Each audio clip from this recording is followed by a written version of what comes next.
Hey everyone, this is Chris Crazy House, and I'm back again for the Summer Super Movie Review Part 2.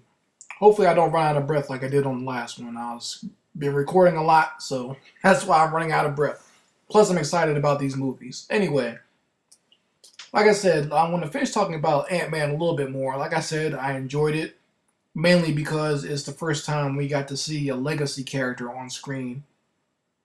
That's something that we've never really seen before, where a character kind of passes on the torch. I really enjoy seeing Michael Douglas again. I've always liked him as an actor and also as a producer.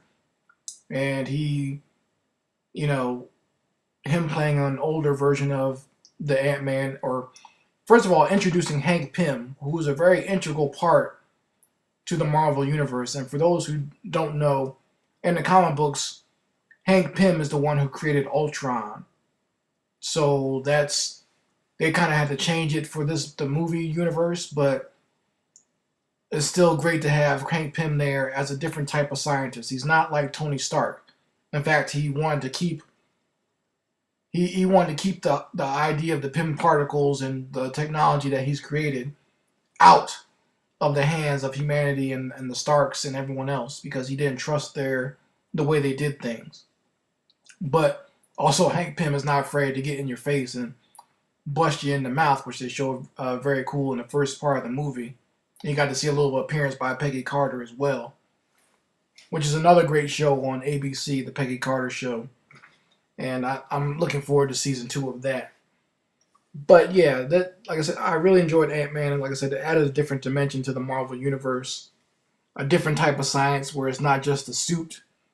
It's something that makes you shrink, and you would think that the whole idea of shrinking or something like that would be stupid, but they pulled it off very well. They made it interesting, and it's just something cool. Like I said, and the fact that you had a former criminal becomes the Ant-Man, it just kind of shows that anyone in the Marvel universe can become a superhero at any time.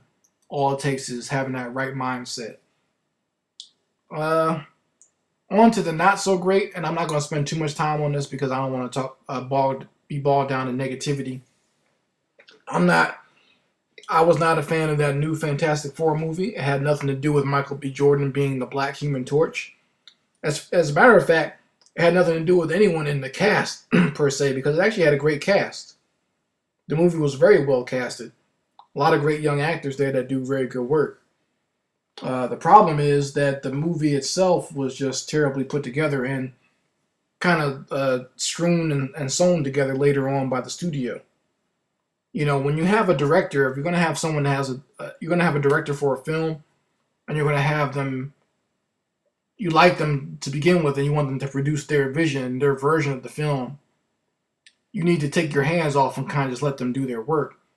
You don't want to keep sticking your hands in and messing with them and causing a mess as what happened with Fantastic Four. And I don't even mind the guy that plays Doctor Doom. I don't like how Doctor Doom was portrayed. And just in my opinion, I do believe I have a way for the Fantastic Four if they ever decide to do it and if Fox ever gives up the rights to Marvel. But even if they don't, there is a way to do the Fantastic Four and do it the right way. In my opinion, you should just need to go ahead and make it a period piece. I think that'd be a great thing, and I think that would work well.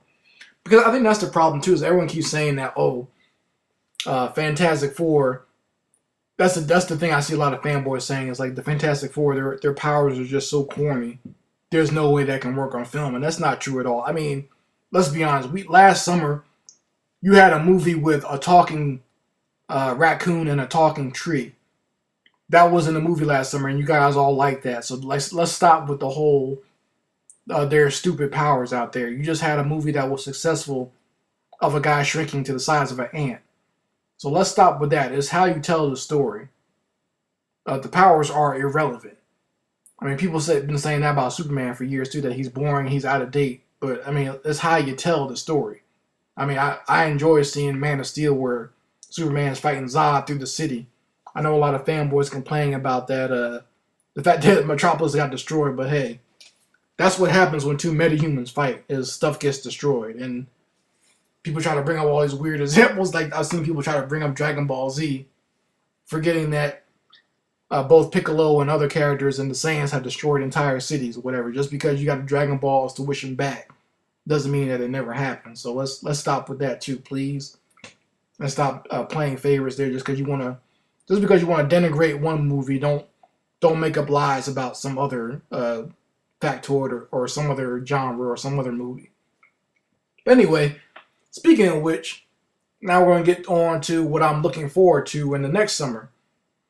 Because we got some great ones coming up. We got the new Batman versus Superman: Dawn of Justice. Eager to see that. Like I said, I'm still a little upset that I'm not getting a Man of Steel sequel just yet, but I'll just have to deal with it. I'm not going to make a big fuss about that. Definitely looking forward to seeing Batman and Superman fighting each other, and the addition of Wonder Woman to that DC universe. I really hope it works because I want to see more of these characters. I really like Henry Cavill as Superman. I know a lot of people crap on him, but I kind of like the story where they're kind of addressing the last Man of Steel movie that people are blaming Superman. It's essentially the fanboys that they're making fun of in this movie. They don't get this, but they're talking about all you fanboys that even though Superman saved the world, you guys are still complaining about the city getting messed up, and it wasn't really even his fault. It was the other Kryptonians' fault, and he stopped them. I mean, if you're going to hold him, Superman, responsible for all that destruction, you might as well hold the United States military responsible too, because they were supposed to be the ones helping him. I mean, they didn't really do much. He did most of the work. So there you go. And to all these idiots, like really, do you think Batman? Like I know you have a lot of Batman fanboys out there, but if Batman exists in this universe, whether he's old or not, what that means is he stood back and just watched all these cities and half the world get destroyed while these Kryptonians were raising hell, and he decided to do absolutely nothing but sit there and scream and whine. And now he's going to come off of his high horse and be mad at Superman. So that's... I know I'm pissing off some Batman fanboys out there by saying that. I'm sure I'm going to get... My comment section is going to be overloaded with stuff. But yeah, that's what you have in this universe, essentially what happened. Is Batman just sat back and watched that stuff happen. And now he's mad at Superman. I was like, hey, dude... Well, Superman, I'll just say, hey, where were you? If this is such a big problem about my powers and whatever, you're worried about me. You did nothing when Zod came on TV and said that they're going to destroy the world if they don't turn me over. So don't start now with that crap. Anyway, what else am I looking forward to? The Civil War movie. Captain America Civil War, definitely looking forward to that. That should be a great one. They've already kind of divided up the teams of who's going to be on Captain America's side and who's going to be on Iron Man's side. Very much looking forward to that. Going to have the introduction of the Black Panther. There's going to be more of the character, the Winter Soldier. Looking forward to seeing him in there. You're going to have Antman in this movie, the Falcon, War Machine, Black Widow, Scarlet Witch, and the Vision. So it's just going to be I guess the introduction of Spider-Man into this Marvel universe. So it's going to be a action-packed movie. They said they're making sure they're not taking the focus off of Captain America, which I'm glad of because he's one of this storyline and also this version of Captain America is one of my favorite versions. I've always enjoyed this version of Captain America, and the Russo brothers have shown that they get Captain America when they did the Winter Soldier movie. They get why Captain America is important. That's all I was just saying about these fanboys that talk about the Fantastic Four is out of date and you just can't do a Fantastic Four movie. Captain America, you guys said the same thing about Captain America years ago as well. And look what's happened. Winter Soldier was one of your favorite movies. So it's how you tell the story. It's not about a character being out of date or out of step. Let's stop all that. In fact, that character having these classic ideals and these classic motivations is kind of what makes the characters work so well on the screen nowadays because they're a man out of time. So Captain America having these old sensibilities is what makes him react the way he does. Because if he was born and modern today, he would have just went along with what was going on in S.H.I.E.L.D. and essentially been an agent of Hydra. If he just went along with what's going on and we should give up our freedoms, he would just go right along with this registration act that's going to come up in Civil War. And there would be no need for him to fight with Iron Man. So his old school pre-Depression era World War II sensibilities is what makes him the character that he is, and what helps him, what defines him, and why he makes the decisions that he makes. Because he's definitely all about that classical American ideal of freedom. He holds America to that ideal, whether America wants to or not. He won't budge. He won't change, just because the times declare that we have to change in order to fight tyranny. And now we have to give up our freedom. Captain America is not about that, and that's why I always liked the character and respected that character. But yeah, like I said, I'm looking forward to that. That should be a very fun movie. And that, I'm trying to think what else am I looking forward to. The Jessica Jones series, the second part of that whole Marvel Netflix series is coming out. I've seen a lot of good promos for that, and I'm looking forward to seeing that series. Just Jessica Jones is just a different character. They got the main villain is going to be the Purple Man. For those who don't know, the Purple Man's power is he can influence anyone to do anything he wants, essentially. So that plays very heavy into Jessica Jones' origin. They're going to be introducing Luke Cage in this series, so that should be very fun. For those who don't know, also, I think later on that Luke Cage and Jessica Jones have a relationship. They actually have a baby in the comic book, so I'm wondering will that show up. And I've read the original Alias series, which is what Jessica Jones, the series, is based off of. So I'm wondering, anyone who's read the series, I want to know if you remember this scene, because I remember the scene very vividly. Matter of fact, this is the scene that sticks out to me the most as far as reading Jessica Jones. Is the part where Luke Cage is blowing Jessica Jones' back out in the book, and she's gritting her teeth and everything. I guess he's the only one that can have sex with her because their powers are almost essentially the same, where they're super strong and invulnerable to, like they're bulletproof and everything like that. So they're super strong and super durable. So I guess Luke Cage was the only one that can get in there and knock it out the box. So I'm wondering how if that's going to play in the show. I'm pretty sure it can, since it's Netflix and these shows are pretty much R-rated anyway. So they didn't go that far in the Daredevil series, but Jessica Jones is a different thing. So I'm wondering if they're going to it there, or will they wait till later on with the Luke Cage Power Man series? Will they just do it there? So we'll see. Like I said, that would be very interesting.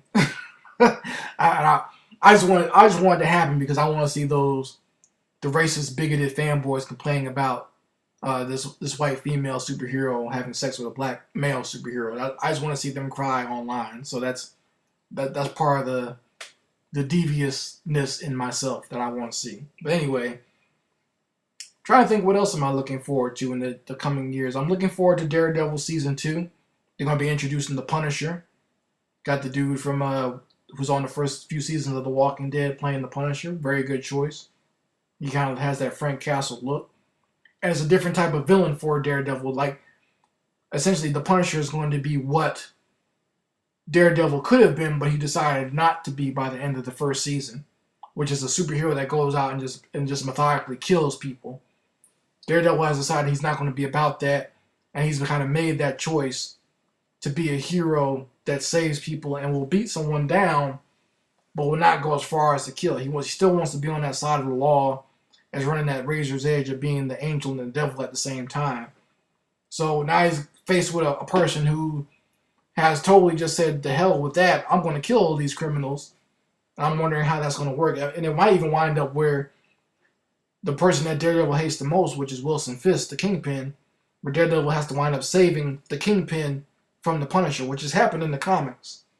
So it's a very interesting dynamic between the three, of someone who has these morals but won't go all the way as far as taking someone's life. So interested to see how that turns out.